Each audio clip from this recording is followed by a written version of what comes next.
Hello, Internet. This is Clare-ification with Claire Bear, and I am your host, Professor Claire Bear, Clare-ification. So Beyonce has managed to generate some controversy recently. During the Super Bowl, Beyonce performed with backup dancers dressed as members of the Black Panther Party. Now, normally, I really don't care about Beyonce or the halftime show, or the Super Bowl for that matter. But in the ensuing week or so, I've seen a lot of complete ignorance surrounding the Black Panthers and their history expressed on social media. And that is why today I am clarifying the history of the Black Panthers. There are two main reasons for ignorance surrounding the Black Panthers and their history. One is simply that due to their controversial nature, we weren't taught about them in school.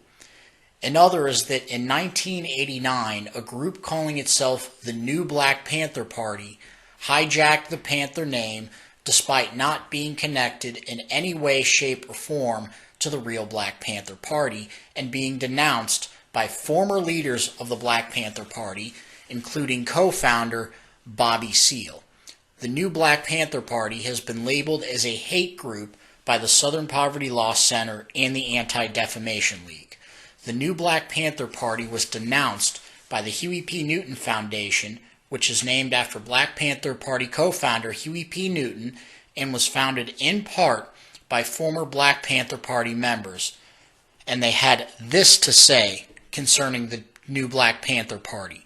Quote, "As guardian of the true history of the Black Panther Party, the Dr. Huey P. Newton Foundation, which includes former leading members of the party, denounces this group's exploitation of the party's name and history. Failing to find its own legitimacy in the black community, this band would graft the party's name upon itself, which we condemn. They denigrate the party's name by promoting concepts absolutely counter to the revolutionary principles on which the party was founded.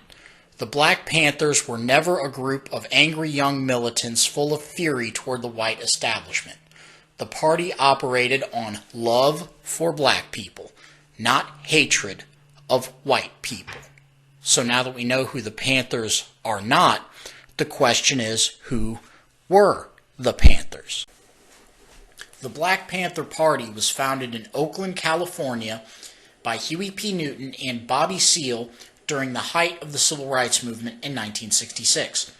They had seen the painfully slow rate that change was taking place in response to the peaceful tactics of Martin Luther King, and they had witnessed the violent reactions to Martin Luther King's peaceful protest, such as fire hoses being fired at children and the unleashing of police canines on peaceful singing protesters.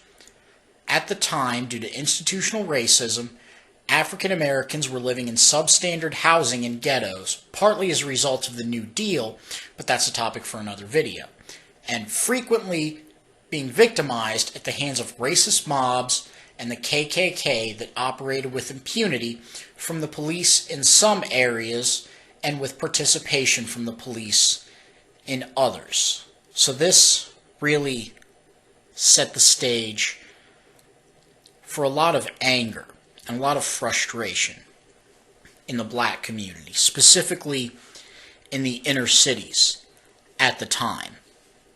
So when the Black Panther Party was founded, they were responding to that anger and frustration. And that is partly why they were able to grow so quickly, but I'll get into that later. After meeting in college, Huey P. Newton and Bobby Seale formed the Black Panther Party for Defense and Justice to provide security for the black community in Oakland. They practiced open carry of long guns to demonstrate their willingness to defend their most basic rights, which is ironically the same reason a lot of their right-wing detractors like to open carry. That was also what led Republicans to support some of the first gun control measures since the machine gun ban of the 1920s, by banning open carry of long guns in California. But I digress. Huey P. Newton became known for traveling with a law book everywhere he went. When he witnessed fellow African Americans being harassed by police, he would roll up with his law book and read from the law book to let the community know how their rights were being violated. In fact, he became known for knowing the law better than local law enforcement. As the party spread out to other cities, they began to expand their message to include overall black solidarity. One of their most well-known programs was a free breakfast for children program, which distributed breakfast to poverty-stricken children in several cities across the U.S. As the party grew in size and influence, they were continually viewed as a threat by J. Edgar Hoover and his counterintelligence program, or COINTELPRO, as it was known. COINTELPRO spied on all manner of left-wing activists, including Martin Luther King. They worked to undermine and discredit various left-wing movements through various illegal techniques. One of these techniques was the usage of agent provocateurs that would join anti-war rallies and incite violence in an attempt to discredit the group. They even spied on Martin Luther King and found evidence of him being involved in extramarital affairs and used this information to attempt to blackmail him into committing suicide. The Black Panther Party was no exception to this treatment and perhaps received some of the worst of it due to the fact that they were taking up the void left by the assassination of Malcolm X and were very successful in reaching the brothers on the block. Huey P. Newton especially became well known for convincing the brothers on the block to channel their frustration and anger toward fighting for change and freedom from oppression. The Free Breakfast for Children program was targeted by the FBI due to fear that it would spread the influence of the Panthers throughout the community. They harassed participants of the program and in some cases even destroyed food meant for impoverished children. As the party spread and started to cover a much larger geographic area, it became much more difficult to control and more violent, more radical factions started to form, partly in response to the heavy-handed reprisal from the criminal justice system. The more radical faction under Eldridge Cleaver began to advocate more direct, violent action against police. Huey P. Newton, on the other hand, advocated more of a strong community service and solidarity approach that was backed up by self-defense. But this schism in the party was utilized by the FBI. They agitated it, made it worse, and encouraged bloodshed between the two factions. And the two factions actually regularly assassinated members of the other. Not only that, there was also violence between the Black Panthers and a street gang known as the Blackstone Rangers and another left-wing organization known as the U.S. organization.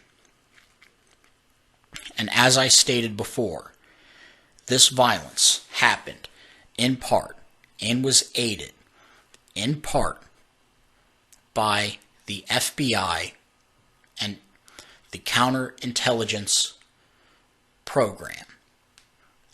So due to that, by the early 70s, the party was started to become a mere shadow of its former self.